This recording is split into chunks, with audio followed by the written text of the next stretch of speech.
Welcome to 360 Tamil. இன்னைக்கு இந்த வீடியோல நம்ம எந்த படத்தோட எக்ஸ்பிளனேஷன் பத்தி பார்க்க போறோம்னா, மலையாள சினிமால இந்த வருஷம் வெளியான தெளிவு சாகிதம் அப்படின்ற படத்தை பத்தி தான் பார்க்க போறோம். இது சூப்பரான கிரைம் த்ரில்லர் படம்னு சொல்லலாம். ஸ்டார்டிங்ல இருந்து எண்டிங் வரைக்கும் விறுவிறுப்பா கொண்டு போயிருப்பாங்க. முதல்ல இந்த படத்தோட பிளாட்டை பத்தி சொல்றேன். ஆக்சுவலா ஒரு வீட்டுல ஒரு பொண்ணு கொலை செய்யப்பட்டிருக்காங்க. அந்த பொண்ணோட உடம்பு இருக்கு, ஆனா தலை மட்டும் வேற ஒரு பொண்ணோட தலை இருக்கு. என்னது இது? அப்ப ரெண்டு பேர் மொத்தம் கொல்லப்பட்டிருக்காங்களா?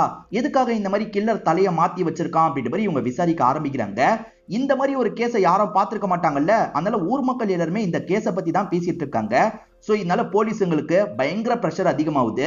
கடைசியில போலீஸுங்க குற்றவாளியை கண்டுபிடிச்சாங்களா இல்லையான்னு சொல்றதுதான் இந்த படத்தோட மீதி கதையா இருக்கும். நீங்க எதிர்பார்க்காத நிறைய திருப்பங்கள்லாம் இந்த கதையில வச்சிருப்பாங்க. உங்க எல்லாருக்குமே பிடிக்கும்னு நம்புறேன். எக்ஸ்பிளனேஷனுக்குள்ள போறதுக்கு முன்னாடி வீடியோக்கு ஒரு லைக் போடுங்க. அதே மாதிரி இந்த வீடியோ பிடிச்சிருந்ததுன்னா கண்டிப்பா ஹைப் பண்ணுங்க. இப்ப மேற்கொண்டு பேசி டைம் வேஸ்ட் பண்ணாம நம்ம நேரடியா எக்ஸ்பிளனேஷனுக்குள்ள போயிடலாம். படத்தோட ஸ்டார்டிங் சீனே ஒரு மர்ம நபரை காட்டுறாங்க. ஒரு பொண்ணோட பாடியை இழுத்துட்டு வந்துட்டு இருக்காரு. இப்போ ஒரு இடத்துல வச்சு அந்த பொண்ணோட தலையை துண்டா கட் பண்றாரு போல. ஏன் இப்படி பண்றாருன்னு தெரியல. இப்ப உடம்ப மட்டும் தூக்கிட்டு வந்து ஒரு பிரிட்ஜ் டாப்ல இருந்து கீழே போடுறாரு. இவர் யாருன்றதை நமக்கு தெளிவா காட்டல. ஏதோ ஒரு பொண்ணை சாவடிச்சு உடம்ப மட்டும் பிரிட்ஜ்ல இருந்து தூக்கி போட்டிருக்காருன்னு தெரியுது. இங்கதான் தெளிவு சாகிதம்னு படத்தோட டைட்டில போடுறாங்க. ஒரு நாள் முன்னாடி அந்த கிராமத்தை நமக்கு காட்டுறாங்க. இந்த கிராமத்துல ஃபெஸ்டிவல் நடக்க போது போல. அந்த ஃபெஸ்டிவலை பத்தி ஒரு ஜீப்ல இருக்கவங்க அனௌன்ஸ் பண்ணிக்கிட்டே வந்துட்டு இருக்காங்க. ஃபெஸ்டிவல் வந்தா கலகட்டம் போல எல்லாருமே அதை பத்தி சந்தோஷமா பேசிட்டு இருக்காங்க. அப்ப பிரான்சிஸ்னு ஒருத்தர் இந்த இடத்துக்கு வந்திருக்காரு. இவரோட சொந்த ஊரு இது கிடையாது. ஆனா கடைசி ஒரு மாசமா இங்கதான் டியூட்டி எல்லாம் பார்த்துட்டு இருக்காரு போல. அண்ணன் திருவிழாலாம் சூப்பரா இருக்கும் போலியன்ற மாதிரி கேக்குறாரு. ஆமாம் தம்பி சூப்பரா இருக்கும்ன்ற மாதிரி கடைக்காரங்க சொல்றாங்க. நம்ம பிரான்சிஸை பொறுத்த வரைக்கும் ரொம்ப நல்ல டைப்பா இருப்பாரு. போலீஸ் கான்ஸ்டபிளா இருக்காரு. ஆனா மத்தவங்களுக்கு ஹெல்ப் பண்ணணும்னு நினைப்பாரு. பக்கத்திலேயே ஒரு மனநலம் பாதிக்கப்பட்டவர் இருக்காரு. அவருக்கு கூட இவர் தான் சாப்பாடுலாம் வாங்கிட்டு வந்து தராரு. அந்த மனநலம் பாதிக்கப்பட்டவர் இருக்காருல, எப்ப பாரு பேப்பர்ல கிரிக்கிட்டு இருப்பாரு, டிராயிங் எல்லாம் வரைஞ்சிட்டு இருப்பாரு. இந்தாங்க முதல்ல சாப்பிடுங்க, அதுக்கப்புறம் வரைங்கன்ற மாதிரி இவர் சாப்பாடெல்லாம் தந்துட்டு இருக்காரு. இப்ப கடையில இருக்க எல்லாருமே நியூஸ் சேனலை பாக்குறாங்க. ஆக்சுவலா நிறைய பேர் ட்ரக்கை கடத்தி மாட்டிருக்காங்க போல. அதை பத்தி தான் நியூஸ்ல சொல்லிட்டு இருக்காங்க. முன்னாடிலாம் நம்ம கிராமத்துல இந்த ட்ரக்ன்றதே இல்லாம இருந்தது. இப்ப யாரை பார்த்தாலும் ட்ரக் எடுத்துட்டு இருக்காங்க. யார் தான் இதெல்லாம் சப்ளை பண்றாங்கன்னு தெரியலன்ற மாதிரி இந்த கடையில இருக்க எல்லாருமே அவங்களுக்குள்ள டிஸ்கஷன் மாதிரிலாம் வச்சிட்டு இருக்காங்க. இப்ப அப்படியே கட் பண்ணி ஒருத்தரை காட்டுறாங்க. இவரோட பேரு இம்ரான் அப்படின்றது. மொத்தம் 3 ஃப்ரெண்ட்ஸ் நமக்கு காட்டுவாங்க. அதுல முதல் ஃப்ரெண்டு பேரு இம்ரான் அப்படின்றது. இவருக்கு வீட்டுல சீக்கிரமா கல்யாணம் பண்ணி வைக்கணும்னு யோசிக்கிறாங்க. அம்மாவும் தங்கச்சியும் அதை பத்தி தான் பேசிட்டு இருக்காங்க. இப்பெல்லாம் பேசிட்டு இருக்கும் போது இம்ரானுக்கு போன் கால் வருது. அதாவது சவாரியை கால் பண்ணி கூட கூப்பிடுவாங்க போல. அந்த மாதிரி இவருக்கு ஸ்வாத்தின்னு ஒரு பொண்ணு கிட்ட இருந்து கால் வருது. நான் வரேன் ஸ்வாத்தின்ற மாதிரி இவர் சொல்லிட்டாரு. இப்ப அந்த ஸ்வாத்தின்ற பொண்ணை வீட்டுக்கு வந்து பிக்கப் பண்ணிக்கிறாரு. அந்த பொண்ணுகிட்ட இவர் சிரிச்சு பேசிட்டு வந்துட்டு இருக்க மாதிரி நமக்கு காட்டுறாங்க. அந்த பொண்ணை பொறுத்த வரைக்கும் இந்த கிராமத்துல ஒரு கடை ரன் பண்ணிட்டு இருக்காங்க போல. இப்ப கடைக்கிட்ட இவரை இறக்கி விடுறாரு. அவங்களுமே காசெல்லாம் தந்துட்டு கிளம்புறாங்க. இவர் சிரிக்கிறத பார்த்தா அந்த ஸ்வாதி இவருக்கு பிடிச்சிருக்கு போல. அப்படிதான் தெரியுது. இம்ரான் ஒருத்தரை காமிச்சாங்கல்ல, அவருக்கு மொத்தம் 2 ஃப்ரெண்ட்ஸ் இருப்பாங்க. அதுல முதல் ஃப்ரெண்டை நமக்கு காட்டுறாங்க. இவர் பேரு அசோக் அப்படின்றது. இவருக்கு 25 வயசுக்கு மேல ஆயிடுச்சு. இன்னும் வேலை வெட்டிக்கெல்லாம் போகாம தான் இருக்காரு. இவரோட அம்மாவும் காலையிலேயே இவரை கரிச்சு கொட்டிட்டு இருக்காங்க. இப்ப இவர் பல் விளக்குறதுக்காக வெளியே வராரு. வெளியே இவரோட அக்கா பசங்க விளையாடிட்டு இருக்காங்க. மாமா திருவிழா வரப்போகுது, எங்களுக்கு ஏதாவது வாங்கி தரீங்களா அப்படின்ற மாதிரி கேக்குறாங்க. இவர்கிட்ட தான் சுத்தமா காசு இல்லல்ல, அதெல்லாம் வாங்கி தர முடியாதுன்ற மாதிரி சொல்லிட்டாரு. நீ சரியான வேஸ்ட் மாமா அப்படின்ற மாதிரி அந்த பசங்க கூட கலாய்ச்சிட்டு இருக்காங்க. இந்த சமயம் அம்மா இருக்காங்க பாத்தீங்களா, மார்க்கெட்டுக்கு போய் காய்கறி எல்லாம் வாங்கிட்டு வான்ற மாதிரி கூடைய தராங்க. அப்பா இருக்காருல, அவங்க கிட்ட கூடிய மட்டும் தான், காசை தராத, காசை நான் அப்புறமா போகும்போது தந்துக்கிறேன்ற மாதிரி சொல்லிட்டாரு. வீட்டுல ஒருத்தரும் மதிக்க மாட்டாங்க அப்படின்ற மாதிரி அசோகம் ஃபீல் பண்ணிட்டு இருக்காரு. இப்ப இம்ரானோட 2வது ஃப்ரெண்டை காட்டுறாங்க. இவர் பேரு முகேஷ் அப்படின்றது. இவரை பொறுத்த வரைக்கும் ஒரு மெக்கானிக் ஷெட் தான் வச்சிருக்காரு. சரியாவே வேலை பார்க்க தெரியல, என்னமோ வண்டியை ஓட்டிட்டு இருக்காரு.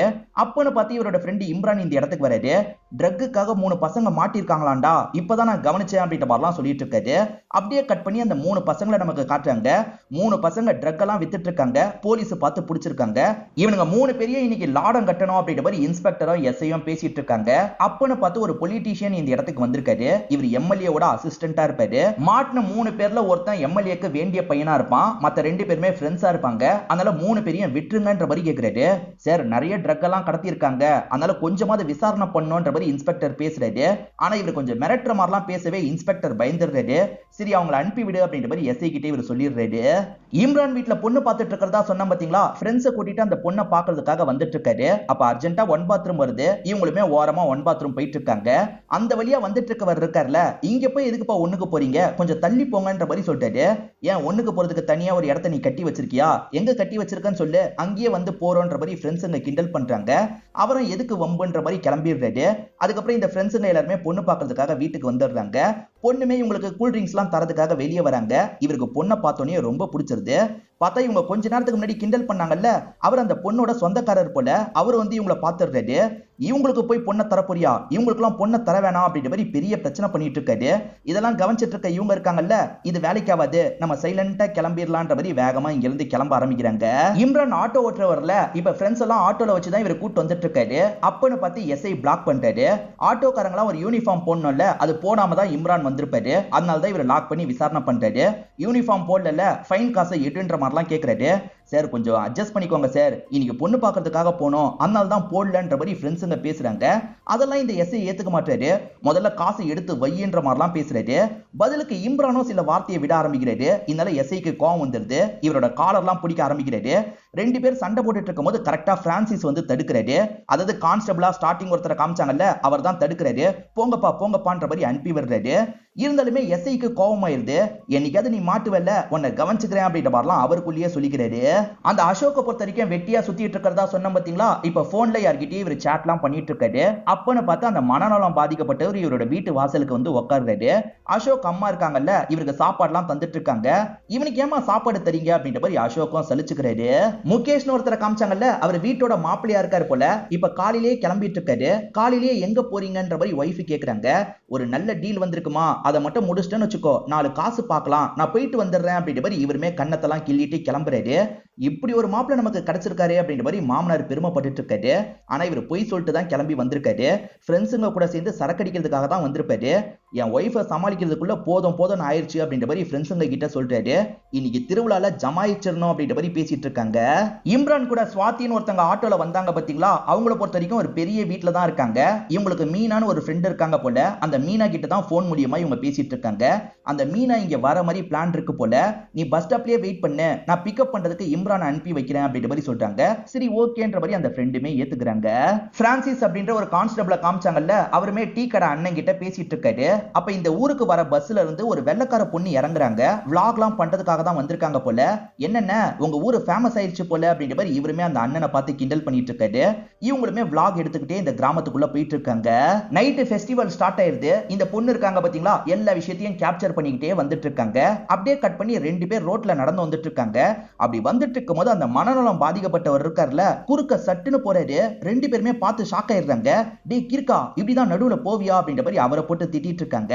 அவர் அதெல்லாம் கண்டுக்காம இங்க இருந்து நடந்து போயிட்டு இருக்காரு. திருவிழா டைம்ல பசங்க எல்லாம் சேர்ந்து சீட்டு கட்டு விளையாடுவாங்கல்ல, அந்த மாதிரி ஷாஜகான் ஒருத்தர் சீட்டு கட்டு விளையாடிட்டு இருக்காரு. இந்த பொண்ணு அதை கேப்சர் பண்றாங்க. ஷாஜகான் என்ன பண்ணிட்டு இருக்க, நிறுத்துன்ற மாதிரி சொல்லிட்டாரு. ஏன் சும்மா தானே வீடியோ எடுக்கிறன்ற மாதிரி அந்த பொண்ணு சொல்றாங்க. ஆனா ஷாஜகான் நிறுத்துன்னு சொல்றேன்ல அப்படின்ற மாதிரி இந்த பொண்ணு கிட்ட சண்டை போடுற மாதிரி வராது. இந்த பொண்ணுமே எதுக்காக மேலெல்லாம் கைய வைக்கிற, நானும் பதிலுக்கு அடிப்பன்ற மாதிரி சண்டைக்கெல்லாம் வந்துட்டு இருக்காங்க. ஷாஜகான் கூட சேர்ந்த மாதிரி அவரோட ஃப்ரெண்ட்ஸும் சண்டை போட்டுட்டு இருக்காங்க. அந்த பொண்ணு தனியா சமாளிச்சிட்டு இருக்காங்க. இவங்க 3 பேர் ஹெல்ப் பண்ணலான்னு போறாங்க. ஆனா காமெடி தான் பண்றாங்க. அப்ப கரெக்டா எஸ்ஐ இந்த இடத்துக்கு வந்துடுறாரு. என்ன பிரச்சனை அப்படின்ற மாதிரிலாம் தடுத்துட்டு இருக்காரு. எஸ்ஐ இந்த இடத்துக்கு வரும்போது ஷாஜகான் மட்டும் தப்பிச்சு ஓடிடுவாரு. ஆனா சண்டை போட்ட மத்தவங்களை இவங்க லாக் பண்ணிடுறாங்க. சார் நான் எந்த ஒரு தப்புமே பண்ணல, நான் வீடியோ தான் எடுத்தேன், அதுக்கு போய் என் மேல கைய வச்சிட்டாங்கன்ற மாதிரிலாம் அந்த பொண்ணு சொல்றாங்க. இப்ப சம்பந்தப்பட்ட எல்லாரையும் ஸ்டேஷனுக்கு கூட்டு வந்துடுறாரு. இதுக்கப்புறம் இந்த மாதிரி வம்பெல்லாம் பண்ணீங்க அவ்வளவுதான் அப்படின்ற மாதிரி அவங்களுக்கு வார்னிங் கொடுக்குறாரு. அதே மாதிரி இந்த பொண்ணுகிட்டயும் நடந்ததுக்காக மன்னிப்பு கேட்கிறாரு. நீங்க என்ன சேனல் வச்சிருக்கீங்க சொல்லுங்கன்ற மாதிரி இவங்களுமே அந்த சேனலை சப்ஸ்கிரைப்லாம் பண்றாங்க. பார்த்து பத்திரமா போயிட்டு வாங்க அப்படின்ற மாதிரி அவங்களை அனுப்பி வைக்கிறாங்க. இம்ரானும் அவரோட ஃப்ரெண்ட்ஸும் தடுக்கிறேன்னு காமெடி தான் பண்ணிருப்பாங்க. அதுல முகேஷோட செருப்பு வேற பிஞ்சிருது. இப்பன்னு பார்த்து கரெக்டா இம்ரானுக்கு போன் கால் வந்திருக்கு. யார்கிட்ட இருந்து வந்திருக்குன்னு பாத்தீங்கன்னா அந்த ஸ்வாதின்ற பொண்ணு கிட்ட இருந்து தான் வந்திருக்கு. ஸ்வாதி என்ன கூப்பிடுறா, நான் வீட்டுக்கு போயிட்டு வந்துடுறேன் அப்படின்ற மாதிரி இவரும் அசோக் கிட்ட சொல்லிட்டு இங்க இருந்து கிளம்ப ஆரம்பிக்கிறாரு. அசோக்கை பொறுத்த வரைக்கும் வெட்டியா இருக்காருன்னு சொன்ன பாத்தீங்களா, இப்ப காலையிலேயே ஒரு தகவல் இவருக்கு கிடைக்குது. அந்த தகவலை கேட்டு பயங்கரமா ஷாக் ஆயிடுறாரு. கிராமத்துல இருக்க எல்லாருமே கொஞ்சம் ஷாக்கிங்கா தான் இருக்காங்க. என்னன்னு பாத்தீங்கன்னா, ஸ்வாதி ஒரு வீட்டுல தங்கிட்டு இருந்தாங்கல்ல, அந்த வீட்டுல ஸ்வாதி கொலை செய்யப்பட்டிருக்காங்க. ஏதாவது கிடைக்குமா அப்படின்ற மாதிரி இவங்க சுத்தி முத்தி எல்லாத்தையும் தேடி பார்த்துட்டு இருக்காங்க. இப்ப உள்ள வந்து ஏதாவது எவிடன்ஸ் கிடைக்குமா அப்படின்ற மாதிரி பார்த்துட்டு இருக்காங்க. ஆக்சுவலா உடம்பு ஒரு கலர்ல இருக்கு, தலை ஒரு கலர்ல இருக்கு. என்ன ரெண்டுமே வேற வேற கலர்ல இருக்கு, இந்த பொண்ணோட தலை தான் இதுவா அப்படின்ற மாதிரிலாம் இவங்க யோசிக்கிறாங்க. மத்தவங்களாம் தலையை பார்த்து தானே சொல்லுவாங்க, தலையை பார்த்து இது சுவாதி இல்லைன்ற மாதிரி சொல்றாங்க. சரி யார் முதல்ல பார்த்தது சொல்லுங்கன்ற மாதிரி இன்ஸ்பெக்டர் விசாரிக்கிறாரு. பால் ஊத்துற பையன் தான் வந்து பார்த்து இந்த விஷயத்த சொல்லியிருப்பான். நீ எதுக்காகடா வீட்டுக்குள்ளலாம் போய் பார்த்தன்ற மாதிரி கேட்கிறாரு. சரி அவங்க பாக்கி காசு தரணும், இன்னைக்கு வாங்கிக்கோன்ற மாதிரி சொன்னாங்க. கூப்பிட்டு பார்த்தேன், வர மாதிரியே தெரியல. ஜன்னல் வழியா பார்க்கும் போது தான் இந்த விஷயத்த பார்த்தேன். பார்த்தோன்னே மிரண்டு போயிட்டேன் சார். ரோட்டு பக்கம் ஓடி போயிட்டு இருக்கும் போது ஒரு அண்ணனை பார்த்தேன், அந்த அண்ணன் கிட்ட சொன்னன்ற மாதிரி சொல்லிட்டாரு. அந்த அண்ணனை கூப்பிட்டு பேசுறாங்க. ஆமா சார், தலை தெறிக்க ஓடி வந்தான், என்கிட்ட விஷயத்த சொன்னான், நான் போலீஸ் கிட்ட சொல்லிடலான்றதுக்காக நான் தான் உங்களுக்கு கால் பண்ணேன்ற மாதிரி சொல்லிட்டாரு. சரி இந்த வீட்டோட ஹவுஸ் ஓனர் கிட்ட விசாரிக்கலான்ற மாதிரி விசாரிக்கிறாங்க. அந்த பொண்ணு இங்க வந்து எவ்வளவு மாசம் ஆகுதுன்ற மாதிரி கேக்குறாங்க. 2 மாசம் தான் ஆகுது அப்படின்ற மாதிரி இவருமே சொல்றாரு.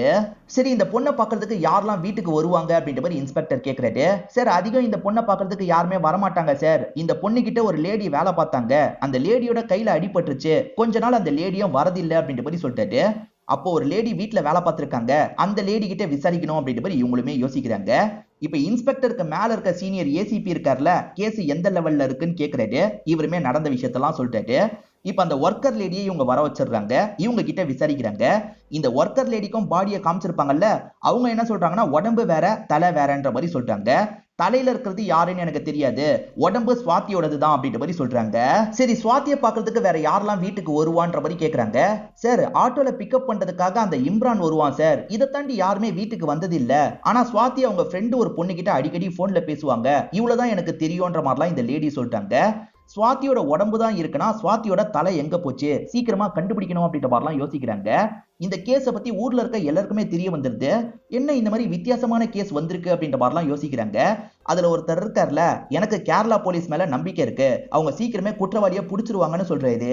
இப்ப எஸ்ஐ என்ன பண்றாருன்னா ஷாஜகான் கடைக்கு வந்திருக்காரு. அவரை பொறுத்த வரைக்கும் லாட்டரி டிக்கெட் விக்கிற வேலை தான் பார்த்துட்டு இருக்காரு போல. வந்தவர் என்ன பண்றாருன்னா சட்டுன்னு அவனை போட்டு அடிக்கிறாரு. இப்ப ஜீப்ல அவனை லாக் பண்ணி கூட்டு போறாரு.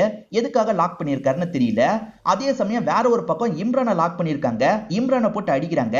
நீ தானே இந்த கொலையை பண்ண, ஒழுங்கா சொல்லுன்ற மாதிரி கேக்குறாங்க. சத்தியமா நாலாம் பண்ணலன்ற மாதிரி சொல்லிட்டாரு. அப்புறம் எதுக்கு நான் நைட்டு வீட்டுக்கு போனேன் அப்படின்ற மாதிரிலாம் கேக்குறாங்க. ஷாஜகானும் அந்த பக்கம் போயிருக்காரு போல, அதனால தான் 2 பேரையும் லாக் பண்ணி விசாரிக்கிறாங்க. இந்த ஷாஜகானும் நைட்டு நேரம் அந்த வீட்டு பக்கம் போயிருக்காரு. அதே சமயம் இம்ரானும் வீட்டு பக்கம் போயிருக்காரு. ஒரு பெரியவர் தான் பார்த்து சாட்சி சொல்லியிருப்பாரு. ஒழுங்கு மரியாதையை உண்மையை சொல்லுன்ற மாதிரி கேக்குறாங்க. இப்ப இவருமே நடந்த விஷயத்த சொல்ல ஆரம்பிக்கிறாரு. ஆக்சுவலா இம்ரானுக்கு அவங்க கிட்ட இருந்து கால் வந்தது பாத்தீங்களா, சாப்பாடு வாங்கிட்டு வர முடியுமான்ற மாதிரி கேட்டிருப்பாங்க. அதுக்கு என்னங்க நான் வாங்கிட்டு வந்து தரேன்ற மாதிரி இவருமே ஏத்திருப்பாரு. அதுக்கப்புறம் தான் ஃப்ரெண்டு கிட்ட சொல்லிட்டு கிளம்பி இருப்பாரு.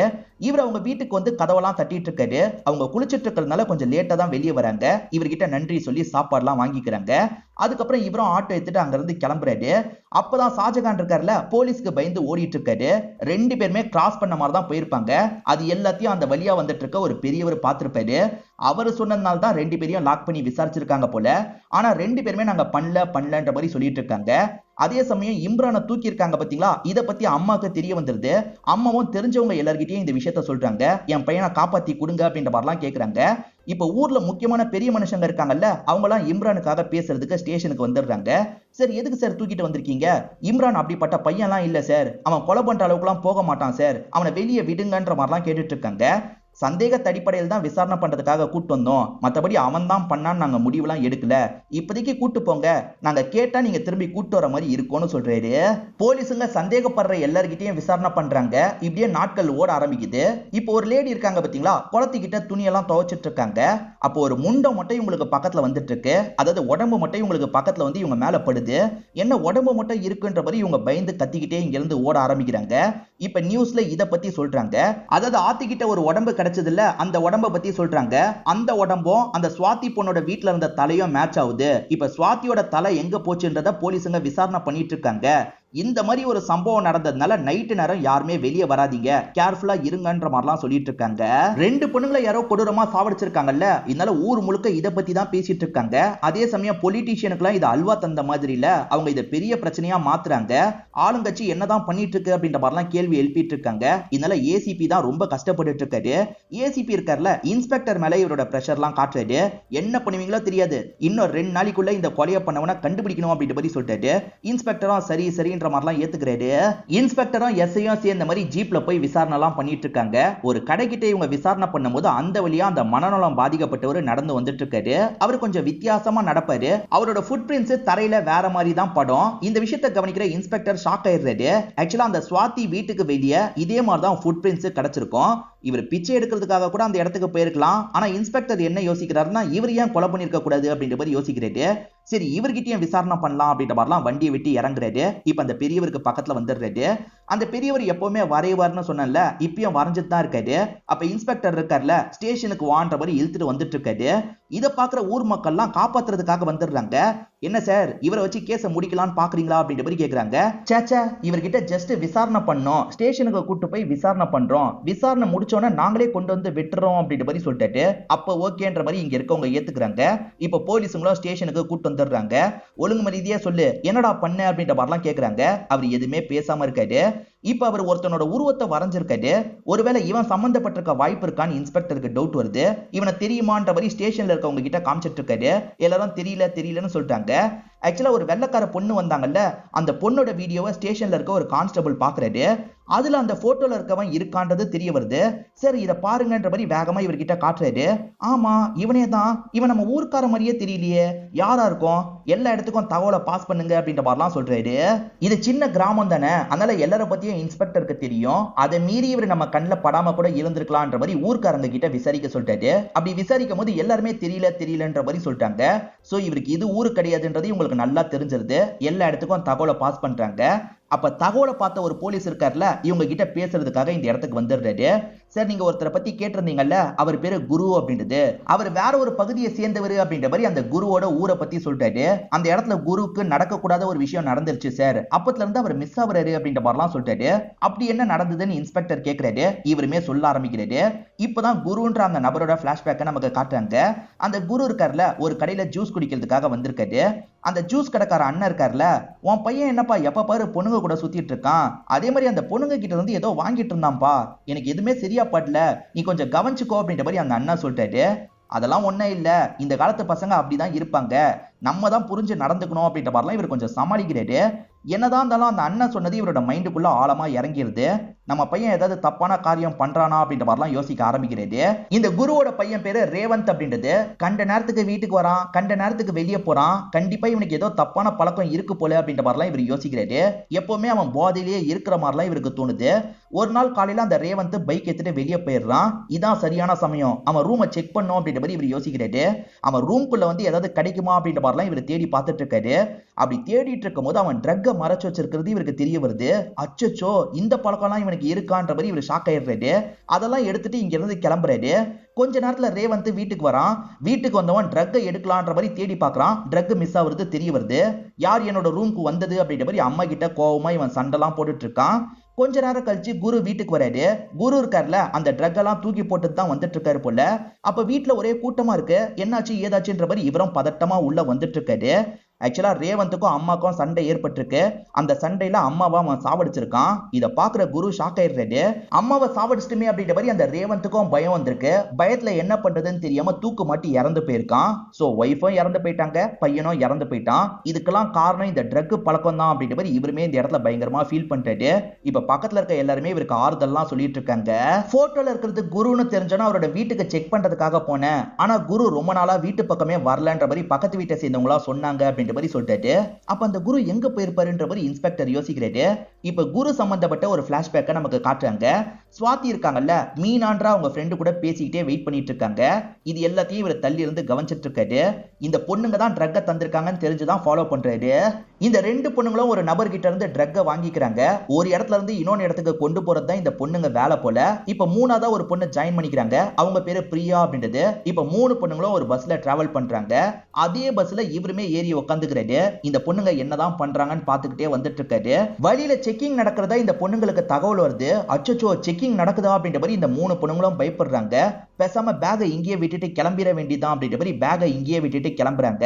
போலீஸ்க்கு தகவல் கொடுத்ததே இந்த குரு தான். இவங்க வேற தப்பிச்சு போறாங்கல்ல, இவர் உடனே போலீஸ்க்கு கால் பண்ணிட்டாரு. அந்த 3 பொண்ணுங்க பாதியிலே இறங்கி போயிட்டாங்கன்ற மாதிரிலாம் சொல்லிட்டு இருக்காரு. இதுக்கப்புறம் என்ன ஆச்சுன்றதை நமக்கு காட்டல. இப்ப கதை பிரசன்ட்டுக்கு வந்துருது. பிரசன்ட்ல அந்த குரு எங்க இருந்தாலும் கண்டுபிடிக்கணும் அப்படின்ற மாதிரி எல்லாருமே யோசிச்சுட்டு இருப்பாங்க. அப்ப இந்த குரு இருக்காரு பாத்தீங்களா, ஒரு பேக்கோட ஸ்டேஷனுக்கு வந்துடுறாரு. வாசல்ல இருக்கவருக்கு இந்த குரு யாருன்னே தெரியல.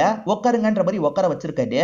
ஆனா மத்தவங்களுக்கு எல்லாம் குரு யாருன்றது தெரியுது. என்ன நம்ம தேடிட்டு இருக்கவன் ஸ்டேஷனுக்கே வந்து உட்காந்துட்டு இருக்கான்ற மாதிரி ஷாக் ஆயிடுறாங்க. இப்ப இன்ஸ்பெக்டரை கூப்பிடுறாங்க. இன்ஸ்பெக்டருமே பொறுமையா இந்த இடத்துக்கு வந்துட்டு இருக்காரு. வந்தவன் ஒரு பேக வேற கொண்டு வந்திருக்கான்ல, அந்த பேகுக்குள்ள என்ன வச்சிருக்கான்ற மாதிரி யோசிக்கிறாங்க. இப்ப பேக ஓபன் பண்ணா அந்த இடத்துல சுவாதியோட தலை தான் இருக்கு. இத பாக்குறவங்க பயங்கரமா ஷாக் ஆயிடுறாங்க. இவனுமே தெனாவட்டா சிரிச்சிட்டு இருக்கான். ஏன்டா சிரிச்சிட்டு இருக்க அப்படின்ற மாதிரி அவனை போட்டு அடிக்கலாம் செய்யறாங்க. அந்த நாள் நைட்டு சுவாதியோட வீட்டு கதவை யாரோ தட்டுறாங்க. இந்த நேரத்துல யாருன்ற மாதிரி சுவாதி வெளியே வந்து பாத்துட்டு இருக்காங்க. அப்பன்னு பார்த்து இவர் தான் அந்த இடத்துக்கு வராரு. வந்தவர் ஒரு பேக்கோட தான் வந்திருப்பாரு. இந்த பொண்ணோட கதையை முடிக்கிறாரு. இந்த பொண்ணோட தலையை கட் பண்றாரு. ஏற்கனவே பேக்கோட வந்தாருன்னு சொன்ன பாத்தீங்களா, அந்த பேக்ல ஒரு பொண்ணோட தலை இருக்கு. அது இவளோட ஃப்ரெண்டான மீனான்ற பொண்ணோட தலை தான். அந்த தலையை வச்சு இந்த சுவாதியோட தலையை எடுத்துட்டு கிளம்புறாரு. அப்படி கிளம்பும் போதுதான் அந்த மனநலம் பாதிக்கப்பட்டவர் பார்த்திருப்பாரு. இது எல்லாத்தையும் இந்த குரு ஸ்டேட்மெண்ட் மாதிரி தந்துடுறாரு. இப்ப ஸ்டேட்மெண்ட் தந்துட்டாரு அப்படின்ற மாதிரி இவங்களும் மீடியா கிட்ட இன்ஃபார்ம்லாம் பண்ணிடுறாங்க. இப்ப இங்க இருந்து வேற ஒரு பகுதிக்கு கூட்டு போனோம் அப்படின்ற மாதிரி வண்டியில ஏத்திட்டு இருக்காங்க. இவருக்கு எதிராக தான் அந்த பிரான்சிஸ் அப்படின்ற கான்ஸ்டபிள் உட்காந்துட்டு இருக்காரு. இப்ப வண்டியில டிராவல் பண்ணிட்டு இருக்கும் போது இவரும் அந்த கான்ஸ்டபிள ஒரு பார்வை பாக்குறாரு. இங்கதான் ஒரு ட்விஸ்டை ரிவீல் பண்றாங்க. பிரான்சிஸை பொறுத்த வரைக்கும் இந்த ஊரை சேர்ந்தவர் இல்லைன்னு சொன்ன பாத்தீங்களா, அவர் வேற ஊரை சேர்ந்தவரா இருப்பாரு. அவருக்கு ஒரு தங்கச்சி இருப்பாங்க. அவங்க பேர் தான் பிரியான்றது. அதாவது 2 பொண்ணுங்க கூட வேற ஒரு பொண்ணு இருந்தாங்கல்ல, அவங்க தான் பிரியாவா இருப்பாங்க. தங்கச்சியை பொறுத்த வரைக்கும் ரொம்ப அமைதியானவங்க, ரொம்ப ஒழுக்கமானவங்களா இருப்பாங்க. அதாவது இவர் கூட இருந்த வரைக்கும் அவ்வளவு ஒழுக்கமா இருந்திருப்பாங்க. தங்கச்சியை படிப்புக்காக ஒரு ஹாஸ்டல்ல சேர்க்கணும்னு நினைக்கிறாரு. இவருமே தங்கச்சியை அந்த ஹாஸ்டல்ல சேர்த்துடுறாரு. தங்கச்சி இருக்காங்கல்ல, அந்த இடத்துல தான் சுவாதி கூடயும் அந்த மீனா கூடயும் பழக ஆரம்பிக்கிறாங்க. அந்த மீனாவும் சுவாத்தியும் பாக்கெட் மணி எக்ஸ்ட்ரா கிடைக்கணும்ன்றதுக்காக தான் இந்த தப்பெல்லாம் பண்ணிட்டு இருக்காங்க. நம்ம நிறைய செலவு பண்றதுக்கு காசு வேணும், வீட்டுல கேட்க முடியாது, நம்ம இந்த பிசினஸ் பண்ணலான்ற மாதிரி பிரியாவையும் கொஞ்சம் கொஞ்சமா மாத்துறாங்க. சரி ஈஸியா தானே இருக்கு, நம்மளும் இதை பண்ணலான்ற மாதிரி பிரியாவும் இவங்க கூட சேர்ந்து பண்ண ஆரம்பிச்சிருப்பாங்க. எல்லாம் நல்லா போயிட்டு இருக்கும் போது பிரியா மாடியில இருந்து குதிச்சு தற்கொலை பண்ணிட்டா அப்படின்ற மாதிரி அண்ணனுக்கு தகவல் கிடைக்குது. அதே மாதிரி அண்ணனுக்கு பாடி எல்லாம் வந்துருது. அண்ணனுமே ரொம்ப சோகமா வேலை எல்லாம் பார்த்துட்டு இருக்காரு. அப்ப இந்த அண்ணனை பார்த்து பேசுறதுக்காக குரு வீட்டுக்கு வந்திருக்காரு. என்ன உனக்கு தெரியாது, ஆனா உன்கிட்ட நான் மன்னிப்பு கேட்கறதுக்காக தான் வந்திருக்கேன்ற மாதிரி இந்த குருவும் பேச ஆரம்பிக்கிறாரு. என் வீட்டுல இந்த மாதிரி ஒரு சம்பவம் நடந்தது, அதுக்கு காரணமானவங்க யாருன்னு தேடி போனேன். 2 பொண்ணுங்க என் கண்ணில் பட்டாங்க. 3ஆவதா ஒரு பொண்ணு இருந்தா, அந்த பொண்ணு தான் உன்னோட தங்கச்சி. அவங்க 3 பேருமே பஸ்ல போயிட்டு இருக்கும் போது போலீஸ்க்கு தகவலை கொடுக்கலாம்னு நினைச்சேன். அவங்க மாட்டுவாங்கன்னு பார்த்தா 3 பேருமே தப்பிச்சிட்டாங்க அப்படின்ற மாதிரி இவரும் மேற்கொண்டு நடந்த விஷயத்த சொல்றாரு. அன்னைக்கு பேக் எல்லாம் விட்டுட்டு இந்த 3 பொண்ணுங்களும் தப்பிச்சு வந்துட்டாங்கன்னு சொன்ன பாத்தீங்களா. இப்ப 2 பொண்ணுங்க நியூஸ பார்த்துட்டு இருக்காங்க. அந்த நியூஸ்ல அந்த பேக்கை பத்தி தான் சொல்லிட்டு இருக்காங்க. பேக்ல ஒரு பொண்ணோட ஐடி கார்டு கிடைச்சிருக்கும். பிரியாவோட ஐடி கார்டு தான் கிடைச்சது அப்படின்ற மாதிரி சொல்லிட்டு இருக்காங்க. இத பாக்குற பிரியாக்கு தூக்கி வாரி போட்டுது. உங்களால தான் நான் இந்த விஷயத்த பண்ண ஆரம்பிச்சேன், இப்ப என்ன பண்றது அப்படின்ற மாதிரி பயப்படுறாங்க. நான் உங்களை பத்தியும் சொல்லுவேன்ற மாதிரிலாம் சொல்றாங்க. இந்த 2 பொண்ணுங்களுக்கு பயம் வந்துருது. அவசரப்பட்டு அப்படிலாம் பண்ணிடாத, எப்படியாவது சமாளிப்போன்ற மாதிரிலாம் சொல்றாங்க. ஆனா பிரியாக்கு பயம் ஜாஸ்தியாகுது. அண்ணன் கிட்ட இந்த விஷயத்த கொண்டு போயிடலான்ற மாதிரி அண்ணனுக்கு கால் பண்றாங்க. இத பாக்குற அந்த 2 பொண்ணுங்க இருக்காங்கல்ல, இவ மாட்டினா நம்மளும் மாட்டுவோன்ற மாதிரி சட்டுன்னு பிரியாவை மேல இருந்து தள்ளி விடுறாங்க. சோ இந்த பொண்ணுங்க தான் பிரியாவை சாவடிச்சிருக்காங்க. இது எல்லாத்தையும் ஹாஸ்டலுக்கு வெளியே இருந்து நான் கவனிச்சேன் அப்படின்ற மாதிரிலாம் இந்த குரு சொல்றாரு. உன் தங்கச்சி என்னால இறந்ததுக்காக தான் மன்னிப்பு கேட்கறதுக்காக வந்தேன். அதே மாதிரி அந்த 2 பொண்ணுங்களையும் நான் விட மாட்டேன், கண்டிப்பா சாவடிப்பேன் அப்படின்ற மாதிரிலாம் கோவமா சொல்லிட்டு இங்க இருந்து கிளம்புறாரு. மீனா அன்னைக்கு நைட்டு சுவாத்தியை பாக்குறதுக்கு வர மாதிரி பிளான் இருக்கும். அன்னைக்கு நைட்டு கொஞ்சம் லேட்டா வந்திருப்பாங்க. இவர் அந்த இடத்துல வெயிட் பண்ணி அவங்களோட கதையை முடிச்சிருப்பாரு. அவங்களோட தலையை வெட்டி எடுத்துக்கலான்ற மாதிரி தலையை வெட்டி எடுத்துப்பாரு. இப்ப முண்டத்தை மட்டும் பிரிட்ஜ் மேல இருந்து போட்டுலாம் அப்படின்ற மாதிரி இவர் போட்டிருப்பாரு. எதுக்காக தலையை மாத்தி வைக்கணும்னு உங்களுக்கு ஒரு கேள்வி வந்திருக்கும்ல. காரணம் இந்த கேஸை பத்தி ஊரை சேர்ந்த எல்லாருமே பேசணும். அதுக்கப்புறம் தான் இந்த பொண்ணுங்க ட்ரக் வித்தாங்க, அதனால தான் இவ்வளவு கொடூரமா இறந்து போயிருக்காங்கன்றது எல்லாருக்கும் பரவணும். அப்பதான் இந்த ட்ரக்கோட சர்க்குலேஷன் குறையும்ன்ற மாதிரி தான் இப்படி பண்ணிருப்பாரு. இதுக்கப்புறம் தான் சுவாதியோட வீட்டுக்கு போயிருப்பாரு. சுவாதியை கொலை பண்ணிருப்பாரு. இவ்வளவு நேரம் இந்த கொலையெல்லாம் குரு தானே பண்ணாருன்னு நம்ம நினைச்சோம். ஆனா குரு இந்த கொலையை பண்ணிருக்க மாட்டாரு. பிரான்சிஸ் தான் இந்த கொலையை பண்ணிருப்பாரு. பிரான்சிஸ் கொலை பண்ணிட்டு வரட்டும்ன்ற மாதிரி குரு வெளியே வெயிட் பண்ணிட்டு இருக்காரு. பிரான்சிஸ் என் கையால அந்த 2 பேரை சாவடிக்கணும்னு சொல்லியிருப்பாரு. குருவும் சரின்ற மாதிரி ஏத்திருப்பாரு. இப்ப பிரான்சிஸ் பழியை ஏத்துக்கலாம்னு கூட யோசிக்கிறாரு. ஆனா இந்த குரு இருக்கார்ல, நீ வாழ வேண்டியவன், ஆனா எனக்கு எல்லாமே முடிஞ்சு போயிருச்சு, நான் இந்த பழியை ஏத்துக்கிறேன், நீ எதுவுமே பண்ணல, இங்க இருந்து கிளம்பி போயிடு அப்படின்ற மாதிரிலாம் சொல்றாரு. சரின்ற மாதிரி பிரான்சிஸ் இருக்கார்ல, அமைதியா இங்க இருந்து கிளம்பிடுறாரு. இப்ப குரு போலான்ற மாதிரி இங்க இருந்து நடக்க ஆரம்பிக்கிறாரு. அப்பதான் அந்த மனநலம் பாதிக்கப்பட்டவர் குரு போயிட்டு இருக்கிறத கவனிச்சிருப்பாரு. ஏறக்குறைய 2 பேருமே பிளான் பண்ணி தான் அந்த 2 பொண்ணுங்களோட கதையை முடிச்சிருக்காங்க. குரு நான் பழியை ஏத்துக்கிறேன் அப்படின்ற மாதிரி பழியை ஏத்திருப்பாரு. இப்ப பிரான்சிஸ் இருக்கார்ல, தங்கச்சியோட கல்லறையை பாக்குறதுக்காக வராரு. அந்த கல்லறையை பார்த்து கொஞ்ச நேரம் ஃபீல் பண்ணிட்டு இருக்காரு. இப்ப சோகமா இங்க இருந்து கிளம்ப ஆரம்பிக்கிறாரு. இதோடயே இந்த படத்தோட கதையை முடிச்சிடுறாங்க. கண்டிப்பா இந்த படத்தோட கதை உங்க எல்லாருக்குமே பிடிச்சிருக்கும் நம்புறேன். இந்த வீடியோ உங்களுக்கு பிடிச்சிருந்ததுன்னா லைக் பண்ணுங்க, கமெண்ட் பண்ணுங்க, மறக்காம 360 தமிழ் சேனலை சப்ஸ்கிரைப் பண்ணுங்க. தொடர்ச்சியா இந்த மாதிரி வீடியோக்கள் வந்துகிட்டே தான் இருக்கும்.